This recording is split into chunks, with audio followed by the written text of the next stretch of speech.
students, how are you all? I hope you all are okay. So today we will see lesson 20 घमंड। इसके पहले वाली video में मैंने आप लोगों को लेसन 19 पढ़ाया था चतुर चित्रकार। किसी ने वीडियो देखा नहीं है, आप लोग प्लीज वीडियो देखिए जो हम लोग भेज रहे हैं। 12 व्यू 15 व्यूज बस इतना ही दिखा रहा है, इसका मतलब है आप लोग देख नहीं रहे हैं। तो आप लोग सभी लोग वीडियो को ध्यान से देखिए, तभी आप लोगों को समझ में आएगा। तो ये घमंड जो लेसन है ये कहानी है, इसके लेखक है सिराज अनवर। किसने लिखा है?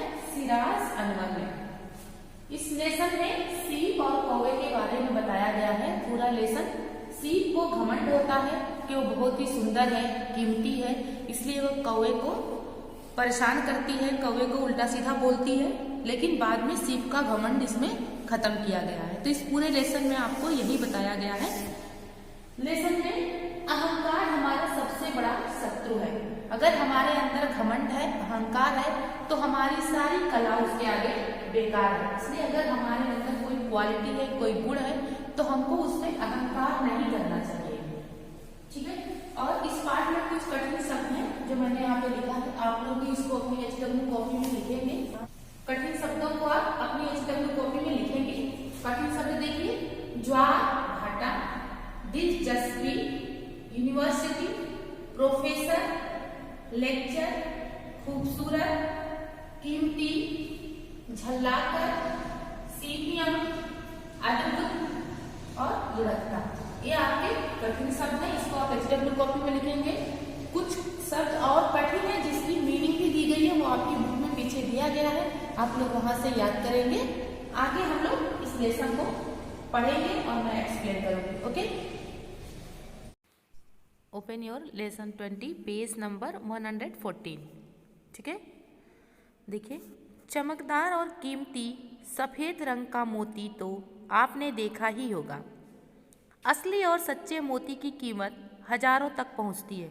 जो मोती होती है वो बहुत कीमती होती है, सफ़ेद रंग की, बहुत अच्छी चमकती है, और उसकी जो कीमत होती है वो हजारों से ज़्यादा होती है। यह मोती सीप में से निकलता है। मोती कहाँ से निकलती है? सीप में से निकलती है। सीप समुद्र में होती है, और सीप कहाँ होती है? समुद्र में होती है। सीप में रहने वाला कीड़ा यह कीमती मोती बनाता है, और सीप में एक कीड़ा पाया जाता है जो इस कीमती मोती को बनाता है। यह कहानी वास्तव में उसी सीप में रहने वाले कीड़े की है। जो ये स्टोरी है यह उसी सीप में रहने वाले कीड़े की है। इस कीड़े को खुद पर बड़ा घमंड था। जो सीप वाला कीड़ा था उसको अपने ऊपर बहुत ही गर्व था। वह समझता था कि उससे ज़्यादा काम का कीड़ा संसार में कोई दूसरा नहीं है। उसको लगता था कि मुझसे ज़्यादा काम का, कीमती या अच्छा कीड़ा संसार में कोई दूसरा नहीं है। रेशम का कीड़ा भी बड़े काम का होता है। जो रेशम, सिल्क जिससे बनता है, वो भी एक कीड़ा ही बनाता है, और सिल्क भी कीमती होता है, लेकिन मोती के इतना कीमती नहीं होता है। इसलिए सीप वाले कीड़े को अपने आप पर बड़ा नाज था। इसलिए जो सीप वाला कीड़ा था उसको अपने ऊपर बहुत ही नाज था, यानी घमंड था, गर्व था। उसे इस बात का घमंड रहता था, और उसे इस बात का घमंड रहता था कि वही सबसे कीमती कीड़ा है। एक दिन की बात है कि समुद्र में जबरदस्त ज्वार भाटा आया। एक दिन समुद्र में बहुत ही जबरदस्त यानी बलवान, ज़्यादा शक्तिशाली ज्वार भाटा आया, जो उसमें तेज लहरें आती हैं।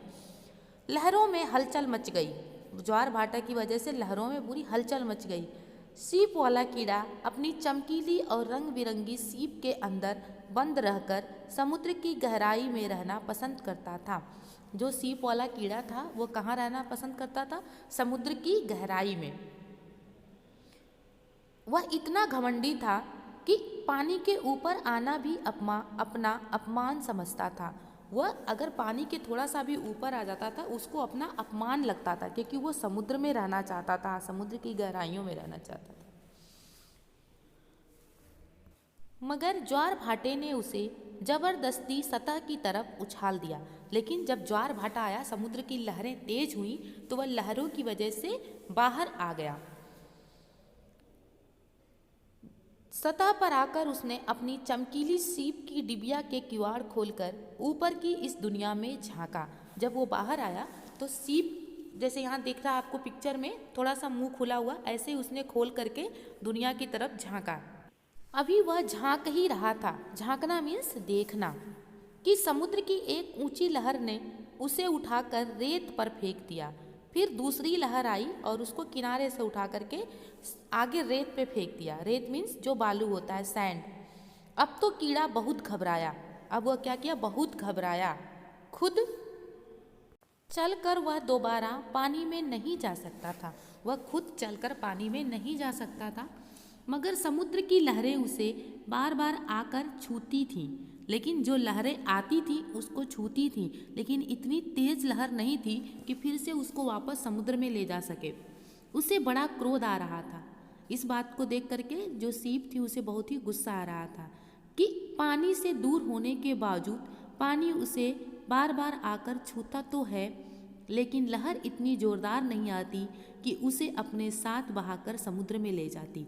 उसे इस बात पे गुस्सा आ रहा था कि पानी से तो वो दूर है और उसकी बावजूद पानी से दूर होने के अतिरिक्त पानी उसे बार बार आके छू रहा है, लेकिन इतना तेज नहीं आ रहा है कि उसे ले जाकर के समुद्र में फिर से गिराए या समुद्र में डाल दे।